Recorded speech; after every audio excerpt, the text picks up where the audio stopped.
ये horror story सिर्फ तफरीह और कहानी के मकसद से बनाई गई है। इसका हकीकत से कोई ताल्लुक नहीं। कमजोर दिल वाले अफराद और बच्चे देखते वक्त एहतियात करें।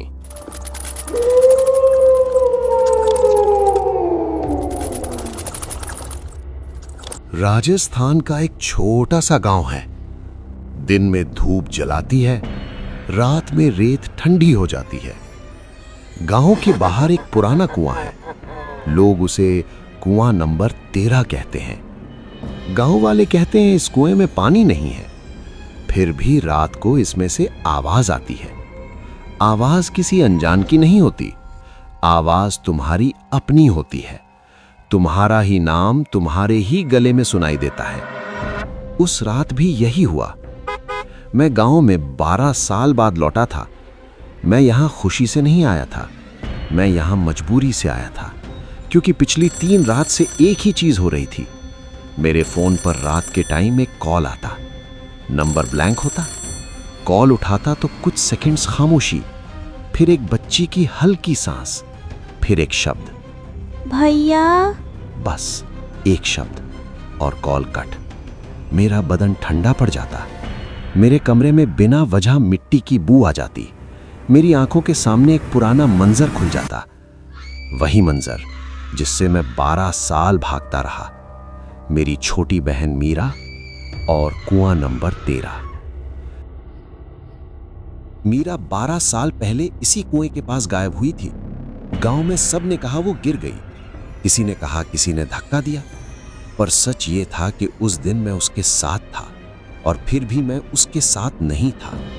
उस दिन धूप बहुत तेज थी। मीरा ने बोला था, भैया पानी। मैं गुस्से में था, मैं थका हुआ था, और मैं नशे में भी था। बस थोड़ा सा, बस एक बार। मैंने उसे डांट दिया, चुप रह, घर चल। फिर मैं 2 मिनट के लिए दूसरी तरफ देखने लगा, सिर्फ 2 मिनट। मीरा की एक छोटी सी चीख आई,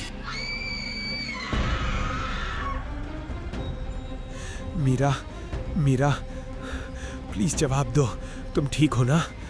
मीरा, तुम कैसे कुएं के अंदर गिरी? मैं आ रहा हूं, बस हिम्मत रखो, प्लीज कुछ तो बोलो। उस दिन के बाद मैं गांव छोड़कर शहर चला गया। मैंने किसी को सच नहीं बताया। मैंने अपनी मां को भी नहीं बताया। मैंने बस एक कहानी बना ली कि मीरा गिर गई, कि मैं कुछ नहीं कर सकता था। और अब 12 साल बाद रात को मेरे फोन में वही आवाज आ रही थी, भैया। इसलिए मैं वापस आया। मैं गांव के बाहर निकला। टॉर्च मेरे हाथ में थी। हवा तेज थी, पर कुएं के पास आते ही हवा रुक गई, बिल्कुल ऐसे जैसे किसी ने सांस रोक दी हो। कुएं का मुंह पत्थरों से घिरा हुआ था। उसके किनारे पर एक पुरानी रस्सी बंधी थी। रस्सी इतनी पुरानी थी कि उस पर मिट्टी जम गई थी। मैंने कुएं के अंदर टॉर्च मारी। अंदर सिर्फ अंधेरा था, ना पानी की चमक, ना नीचे की जमीन, बस एक काला खाली घेरा। मैंने धीरे से कहा, मीरा। मेरी आवाज नीचे गई और 2 सेकंड बाद वापस आई, बिल्कुल मेरी ही आवाज में, मीरा। मैं एक पल को रुक गया। एको होता है, पर ये एको जैसा नहीं था। ये ऐसा था जैसे कोई मेरी आवाज को कॉपी कर रहा हो। फिर कुएं के अंदर से बच्ची की आवाज आई, पर पहले रूल सुनो। मेरे हाथ कांप गए। ये आवाज बिल्कुल मीरा जैसी थी, वही मासूम, वही हल्की। मैंने कहा, मीरा, तुम हो क्या? तुम कहाँ हो? आवाज आई, छोड़ो। मेरा सीना टाइट हो गया। मैंने सोचा मैं गलत सुन रहा हूं, पर आवाज फिर आई, बिल्कुल साफ, बिल्कुल ठंडी।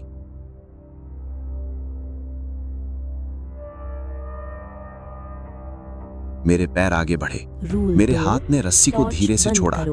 रस्सी फिसली, सीधी कुएं के अंदर गई, पर नीचे कोई थड़ नहीं, कोई आवाज नहीं, जैसे कुएं का तल ही नहीं। मेरे बदन में झुरझुराहट दौड़ गई।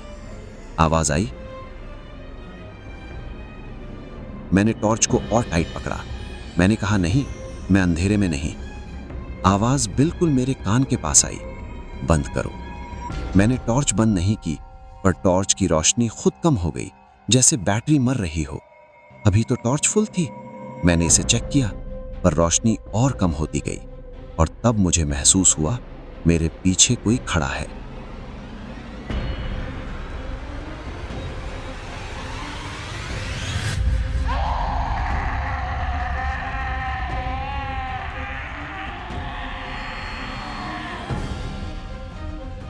वार्निंग, अगर आप 18 साल से कम हैं इस वीडियो से दूर रहें। कराची से गवादर तक मकरान हाईवे का शॉकिंग सफर और वो खतरनाक चकवा का सीन आपको हैरान कर देगा। अगर आपको देखना है तो यहाँ क्लिक करके मेरी पहली वीडियो अभी देखिए और असली एक्शन का मजा लीजिए।